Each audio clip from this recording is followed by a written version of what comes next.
तो दोस्तों इस वीडियो में हम आज आप लोगों को 10 ऐसे बेसिक नॉलेज क्वेश्चंस बताएंगे जो कि पेपर में साइट पे हमें बहुत ही ज़्यादा ज़रूरत रहती है इनकी, या हमें आने ही चाहिए होते हैं। ठीक है दोस्तों, तो चलिए स्टार्ट करते हैं। स्टार्ट करने से पहले अगर अभी तक आपने मेरा चैनल सब्सक्राइब नहीं किया तो प्लीज़ मेरे चैनल को सब्सक्राइब करिए और बेल के आइकन को भी दबा लीजिए, जिससे कि ऐसे वीडियोज़ के नोटिफिकेशंस आप तक पहुँचते रहें।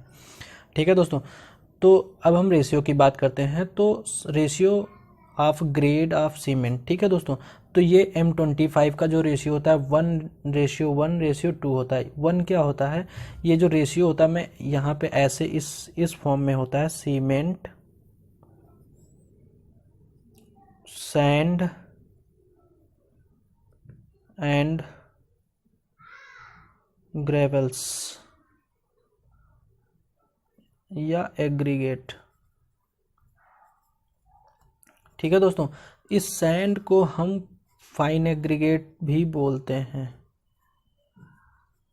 एग्रीगेट। ठीक है, और इस एग्रीगेट को कोर्स एग्रीगेट भी बोला जाता है। ठीक है दोस्तों, तो ये इस फॉर्म में मेंशन है। ठीक है दोस्तों, तो M25 1:1:2 होता है, M21 रेशियो 1.5 रेशियो 2 होता है, 115 1:2:4 होता है, M10 1:3 रेशियो 6 होता है, M7.5 1:4:8 होता है, M5 जो होता है वो 1:5:10 होता है। अब एक चीज़ ये है कि ये M5 ही क्यों है या M20 ही क्यों है।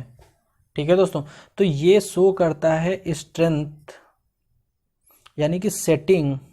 ठीक है दोस्तों, स्ट्रेंथ ऑफ कंक्रीट, कभी कभी इंटरव्यू में ये क्वेश्चन पूछ लिया जाता है। ठीक है दोस्तों, तो अब अगर हम बात करते हैं दूसरे क्वेश्चन की, तो वो free fall of cement concrete is allowed maximum, यानी कि जब हम मान लीजिए कोई पिलर फिल कर रहे हैं तो हम ये यहाँ से सीमेंट, इमेज कॉर्नर पे देख रही होगी, शायद आप लोग समझ रहे हैं, तो इससे ये जो मिनिमम हाइट होती है ये 1.5 मीटर से एबव, मतलब मैक्सिमम हाइट जो होती है वो 1.5 मीटर होती है, इससे एबव नहीं होना चाहिए। ठीक है दोस्तों, तो अगर अब हम बात करें, अब हम नेक्स्ट क्वेश्चन पे चलते हैं। वेट ऑफ बार, यानी कि हमें अगर सरिया का वेट निकालना है बिना वेट मशीन के, तो उसका फॉर्मूला होता है D²/162 kg/m³ में, सॉरी kg/मीटर में आता है। और ये हम क्या करते हैं, इसे कैसे यूज करते हैं, 1 मीटर के लिए इस फॉर्मूले के लिए, जैसे मान लीजिए 12 mm D है। ठीक है, D क्या है, डाया बार, तो 12 mm D के लिए 162। ठीक है दोस्तों, तो ये कितना आएगा, कुछ समथिंग 88 kg आएगा। ठीक है, तो इसमें अगर हम इसको 1 kg/मीटर आएगा। अब इसमें जितनी लेंथ हमारे पास होगी, ठीक है दोस्तों, तो जैसे मान लीजिए कि एक बार कितना होता है, 12 मीटर समथिंग होता है, तो 12 मीटर यहाँ पे पुट करेंगे और ये वैल्यू हम कैलकुलेट कर लेंगे। इस पर्पज़ से इस फॉर्मूले को यूज़ किया जाता है। ठीक है दोस्तों, question number 4, water cement ratio workability, यानी कि जो सीमेंट और वाटर रेशियो, यानी कि कंक्रीट में जो वाटर सीमेंट रेशियो होता है वो M20 के लिए 0.55 होता है, M25 के लिए 0.50 होता है, M30 के लिए 0.45 होता है, M35 के लिए 0.45 होता है, M40 के लिए 0.40 होता है। नेक्स्ट क्वेश्चन, शटरिंग इन मेजर, शटरिंग हमेशा क्या होता है, मीटर स्क्वायर में मेज़र की जाती है, यानी कि स्क्वायर मीटर में मेज़र की जाती है। टाइल, प्लास्टर, पेंट और बार बाइंडर दो तरीके से लेते हैं, एक तो टन में कॉस्ट लेंगे अपनी, ठीक है, दूसरे स्क्वायर फीट में लेंगे।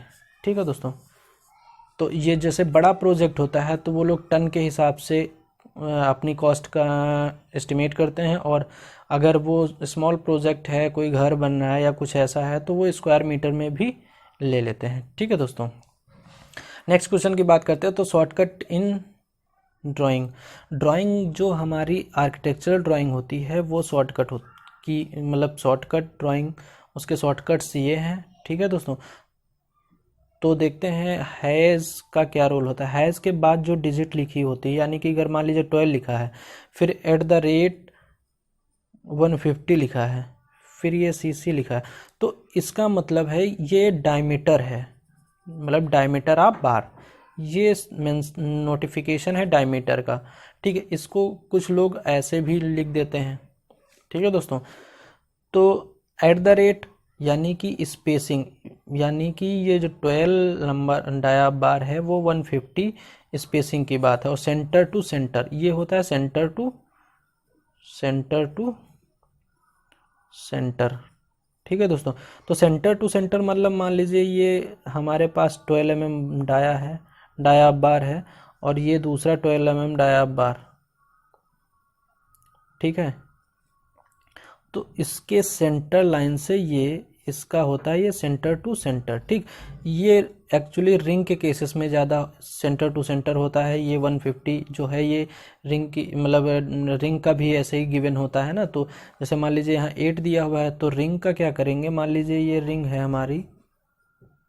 ठीक है दोस्तों, तो इसकी एक बार की सेंटर लाइन होगी। अगर मान लीजिए 8 mm लगी है, तो मतलब 8 mm की रिंग है, तो फिर 8 mm मान लीजिए ये पूरा, तो इसके सेंटर में कितना हो जाएगा, तो यानी कि 4 mm इधर और 4 mm इधर, तो इसके सेंटर से इसके सेंटर तक इधर ये होता है centre to centre.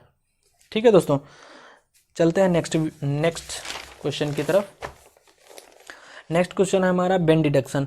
Bend deduction क्या होता है, जब कभी भी बार बेंडिंग शेड्यूल हम निकालते हैं या BBS बनाते हैं तो बेंड हमें निकालना होता है। मान लीजिए कि किसी बीम में ये ऐसे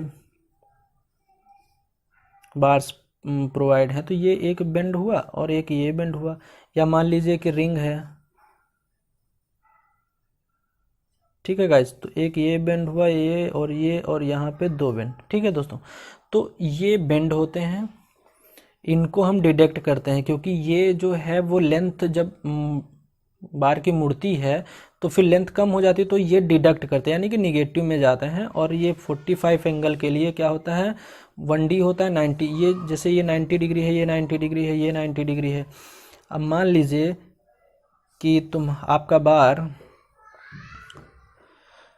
ये ऐसे गया हुआ है, तो ये 135 है, तो फिर ये 135 के लिए 3D और 90 डिग्री के लिए 2D होता है। ठीक है दोस्तों, अब बात करते हैं हम नेक्स्ट क्वेश्चन की, डेवलपमेंट लेंथ LD और लैप लेंथ। डेवलपमेंट लेंथ और लैप लेंथ दोनों के लिए जो होता है 40D to 50D वेरी करता है। ये वैल्यू जो है वो 40D से ले करके 50D तक वेरी करती है। कुछ भी हो सकता है, 42D, 45D, 48D, ऐसा समथिंग कुछ भी कंसीडर कर सकते हैं। आर्किटेक्चर ड्राइंग में कुछ वो मेंशन होगा कि कितने डायमीटर के लिए कितना हमारा लैप लेंथ है। ठीक है दोस्तों, फिर नेक्स्ट क्वेश्चन है चेयर स्पेसिंग, मैक्सिमम स्पेसिंग।